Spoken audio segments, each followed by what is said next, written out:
আমাদের কত দেবো তবু আমাদের আমাদের প্রজ্ঞাপনকে আমাদের দাবিকে আদায় করে ছাড়বো ইনশাল্লাহ।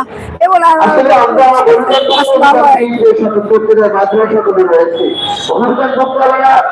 বেতন পাইলেও কষ্ট পাইছিল তাদের ৩,৫০০ টাকা আসলে একটা পোশাকের এক মাসের একটা পোশাকের দাম না পরিবার চলাবে ২ টাকা।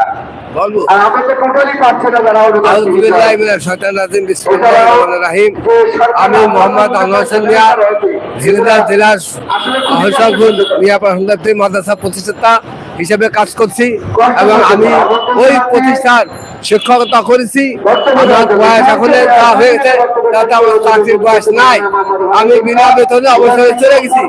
তাই আমি আমার একটা অনুরোধ যে আজকে ৪১ বছর বয়স পর্যন্ত বেতনে মানুষ বাসে ৩০ বছরে পারে, কিন্তু আমার ১০০ বছর চাকরি বয়স হয়ে গেছে, তাহলে এটি সম্ভব?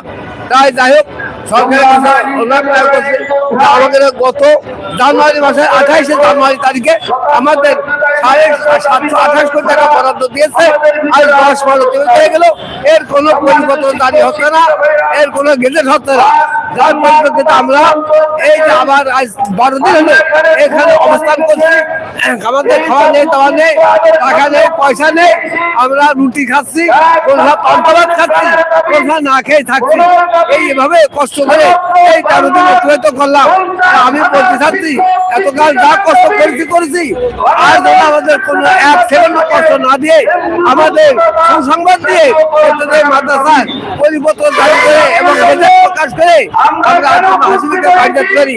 এই বলে আমার বক্তব্য শেষ করছি। আসসালাম।